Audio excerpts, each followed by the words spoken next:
अरे हाँ हाँ सर, कोई बात नहीं, मैं आता हूँ अभी। अरे सर, वो आप ही ने तो कहा था कि छुट्टियां मिल गई हैं, मैं अपने घर पहुँच चुका हूँ। अरे नहीं नहीं सर, कोई परेशानी नहीं हुई। हाँ हाँ, रास्ते में बहुत सारी गाड़ियाँ चल रही थी तो मैं उन्हीं से लिफ्ट लेकर के घर आ गया। हाँ हाँ सर, चलिए सर ठीक है, मैं घर पहुँच चुका हूँ, मैं आपसे बाद में बात करता हूँ। अरे रोहित, आ गए तुम यार? तुमने मुझे बताया भी नहीं, कम से कम एक कॉल तो कर देते। अरे हाँ यार अनुष्का, आ गया मैं। वो क्या था ना कि कर्नल साहब ने जल्दबाजी में मेरी छुट्टियां मंजूर कर दी। मुझे तो लगा था कि अभी कर्नल साहब मेरी छुट्टियों को मंजूर नहीं करेंगे तो मैं फिर कभी चला जाऊंगा, लेकिन जब छुट्टियां मंजूर हो जाएं तो कौन नहीं चाहेगा कि अपनी बीवी से मिले, प्यारी सी बीवी से मिले। और तुम्हें पता है कि मैं तुमसे कितना प्यार करता हूँ, इसीलिए मैं जिस पे ना रुका नहीं गया बॉर्डर पर, मैं सीधा तुम्हारे पास चला आया। हाँ रोहित, ये तो है, लेकिन तुम इस कमरे में क्या कर रहे हो? चलो ना, हम बाहर चल कर बात करते हैं, चलो। अरे रुक जाओ, बाहर जाने की क्या जरूरत है? अरे इतना ठंडा कमरा हो रहा है, देखो इसमें एसी चल रहा है। अरे बाहर तो हमारे घर में एसी भी नहीं लगा हुआ है, इतनी गर्मी हो रही है, तो हम यहीं पर बैठकर आराम करेंगे, अच्छे से एंजॉय करेंगे। बाहर जाने की जरूरत है? और तुम मुझे बाहर जाने के लिए क्यों बोल रही हो? देखो मैं थक चुका हूँ और मैं ना अभी बेड पर लेट करके रेस्ट करने वाला हूँ, तो तुम एक काम करो, अच्छे से ना बढ़िया सा मेरे लिए कोई स्पेशल सा खाना बना करके ले आओ, गर्मा गर्म। लेकिन रोहित, खाना तो मैंने बनाया नहीं है, अगर तुम मुझे बता कर आते तो मैं बना कर रख लेती।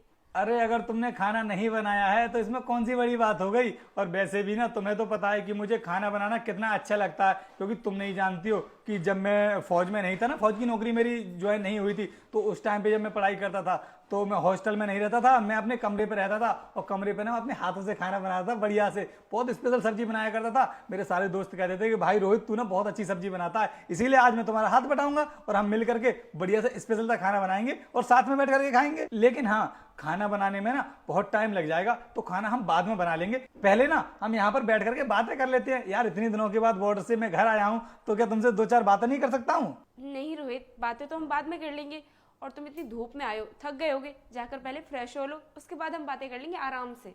अरे हाँ, ये तो तुम बिल्कुल ठीक बोल रही हो। मैं कितनी दूर से चल करके आया हूँ, मैं ना बहुत थक चुका हूँ यार। जा करके ना कपड़े चेंज कर लेता हूँ, फ्रेश होके आता हूँ, तभी हम बातें करेंगे। ठीक है, अब अभी तक वहीं पर खड़े रहोगे? जल्दी से बाहर निकल कर आओ। मैंने ऐसे तैसे करके बहाना बनाकर अपने पति को नहाने के लिए भेजा है। तुम एक काम करो, जल्दी से अपने घर के लिए जाओ। नहीं अनुष्का, मैं इतनी जल्दी नहीं जाऊंगा। तुम्हें तो मालूम है ना कितनी दूर से तुमसे मिलने के लिए आया हूँ। और देखो ना, अभी तो ठीक से हमने बात भी नहीं की है और तुम उससे पहले ही मुझे घर भेज रही हो। तो अब मैं क्या ही कर सकती हूँ? मेरा पति मुझे बिना बताए घर पर आ गया है। अगर उसने ना तुम्हें देख लिया तो बहुत बड़ी दिक्कत हो जाएगी। तुम मेरी बात मानो और यहाँ से जाओ। नहीं अनुष्का, मुझे थोड़ा टाइम और दो। तुम मेरी बात समझ क्यों नहीं रहे हो? जाओ यहाँ से। अरे तुम इन भाई साहब को इतनी जल्दी घर से बाहर क्यों भेज रही हो?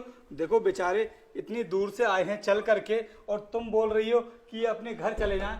अब इंसान मेहनत करके इतनी दूर आएगा तो बेचारा ऐसे थोड़ी ना चला जाएगा यार, उसको भी तो उसकी मेहनत का फल मिलना चाहिए। देखो ये क्या मांग रहा है तुमसे, बताओ मुझे।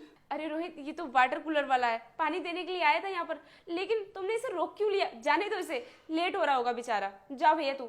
अच्छा, ये वाटर कूलर वाला है, घर पे पानी देने के लिए आता है? अरे तो तुम इसको भेज क्यों रही हो यार? देखो ये तुम्हारी प्यास बुझाता है, पानी पानी लाता है तुम्हें देने के लिए, तो इसको ऐसे थोड़ी ना भेज दोगी। देखो इसको भी तो कुछ ना कुछ मिलना चाहिए। हाँ भाई तू बता, कब से मेरी बीबी की प्यास बुझा रहा है? रोहित, तुम ये क्या अनफसना बातें किए जा रहे हो? तुम एक वाटर कूलर देने वाले भैया से ये बोले जा रहे हो? तुम्हें शर्म नहीं आ रही बिल्कुल भी? क्या कहा तुमने? भैया? मेरे सामने भैया और मेरी पीठ पीछे सैया? यही सब चल रहा है ना इस घर में? देखो रोहित, तुम ना अपनी हद पार कर रहे हो। मैं इससे ज्यादा और बर्दाश्त नहीं करूंगी। बस चुप हो जाओ, चुप। क्योंकि बर्दाश्त तो इतनी देर से मैं कर रहा हूं, बर्दाश्त तुम नहीं कर रही हो, ये जानते हुए भी कि तुम मेरी पीठ पीछे अपने इस आशिक को घर पर बुलाती हो और उसके साथ में रंगरलियां मनाती हो, और उसके बाद भी बोल रही हो मुझसे कि तुम इससे ज्यादा एक शब्द भी नहीं सुनोगी। बोलो क्यों किया तुमने इसके साथ में ये सब? क्या कमी रह गई थी मेरे प्यार में? बताओ मुझे। तुमने मुझे धोखा दिया है, तुमने मुझसे सबसे बड़ा झूठ बोला है कि ये तुम्हारा आशिक नहीं है, ये एक वाटर कूलर देने वाला है। तुम्हें क्या लगा था कि मुझे कुछ भी पता नहीं चलेगा? अरे जैसे ही मैंने इस कमरे में एंट्री ली थी ना, तभी मैंने इसको देख लिया था कि ये हमारे कमरे में है।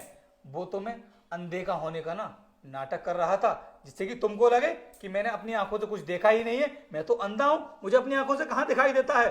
अनुष्का, मैं एक फौजी हूं, और फौजी की निगाह ना बाज की तरह होती है। क्या रोहित, तुम्हें इसके बारे में सब कुछ पता था, लेकिन तुम ऐसा क्यों कर रहे थे जैसे कि तुम्हें कुछ पता ही नहीं है। मैंने अभी तुम्हें क्या बताया था कि मैं ये देखना चाहता था कि तुम मुझसे कितना झूठ बोलती हो। और हाँ, मैंने तुझे वहां पर क्यों छोड़ दिया है, तू तो दरवाजा खोल करके भाग जाएगा ना, यहाँ पर खड़ा हो जा, क्योंकि तुझको भी ना मैं ऐसे नहीं भागने दूंगा। तूने भी ना इसके साथ में बहुत गलत किया है और इसको तो मैं छोड़ने वाला हूँ नहीं। तुम दोनों बचोगे नहीं मेरे हाथों से। बताओ मुझे अब कि तुम दोनों का चक्कर आपस में कितने टाइम से चल रहा है।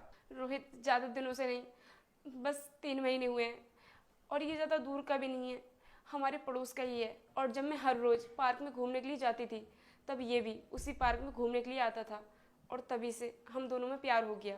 अच्छा, तो तुम्हें इससे प्यार हो गया ये जानते हुए भी कि तुम एक शादीशुदा हो। और अनुष्का, तुम्हें बिल्कुल भी शर्म नहीं आई कि तुम्हारा पति फौज में है, वो दिन रात बॉर्डर पर रहकर अपनी जान को जोखिम में डाल करके देश की सेवा करता है, और उसके बाद तुम उसकी पीठ पीछे अपने आशिक को घर में बुलाती हो और उसके साथ में ये चोंच में चोंच लड़ाती हो। ये सब करते हुए तुम्हें बिल्कुल भी शर्म नहीं आई? रोहित, मुझे माफ़ कर दो, मुझसे गलती हो गई।